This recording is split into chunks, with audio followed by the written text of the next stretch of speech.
In the old city of Montevideo, Uruguay, there is a neighborhood filled with history. However, one story transcends legend and is backed by verifiable facts.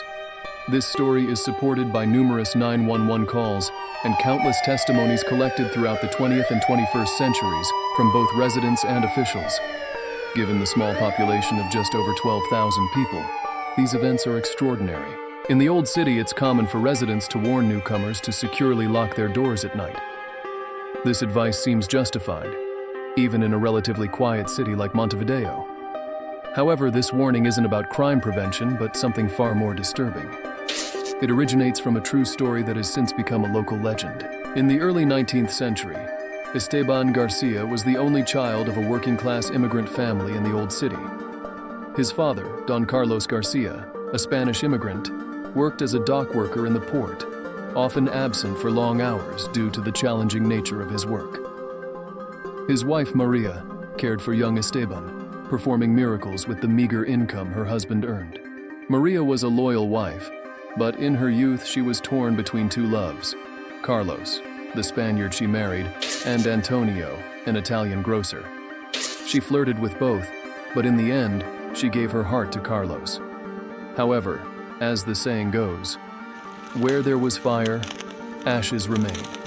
And in Maria's case, it was more than just ashes. Living in the same area, she continued to see Antonio frequently due to his profession. For years, her heart and body were divided, making Antonio her secret lover in the back of the store during her shopping trips. The affair grew more scandalous and dangerous over time, especially considering the era. Carlos never suspected anything, and why would he? This story is real, but certain details cannot be confirmed, like whether Maria feared that her child was the result of her forbidden love with Antonio. When the child was born, she was the first to know the truth. The boy looked like Antonio. As Esteban grew, his features increasingly resembled the Italian. Without telling Antonio, Maria decided to end the relationship. According to stories, Antonio emigrated again, this time to Argentina, possibly suspecting that Esteban was his son. The neighbors, always observant and quick to gossip, began spreading rumors. "Maria's son looks like the Italian," they whispered. "The grocer's son." It's unclear whether the truth came out during a confrontation or was slowly revealed over time, but eventually, Maria, overwhelmed by the rumors, confessed to Carlos that Esteban might not be his son. Blinded by rage, Carlos brutally beat the 9-year-old boy, directing his fury at the face that resembled his rival. Testimonies say that Esteban, half-naked from the beating, was thrown into the street. The neighbors drew their curtains, locked their doors, and ignored the boy's cries.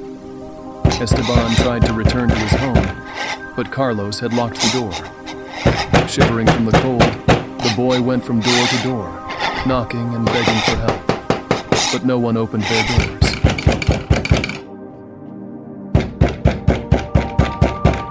Esteban died that night, likely from his injuries in the cold.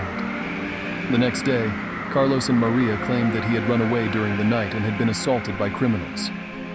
After this tragic event, strange things began to happen in the old city. Residents reported someone knocking on their doors in the middle of the night. Security cameras and numerous testimonies confirmed that no one was there. Many dismissed it as drunks or pranksters, but the mystery persisted. Doors were often found slightly ajar, and residents frequently felt a chilling presence. To this day, it is common for residents of the old city to lock their doors tightly and warn others to do the same, not out of fear of crime, but to keep out the mysterious knocker. If this story sent chills down your spine, hit the like button and share your thoughts in the comments below. Don't forget to subscribe and turn on notifications so you never miss a terrifying tale.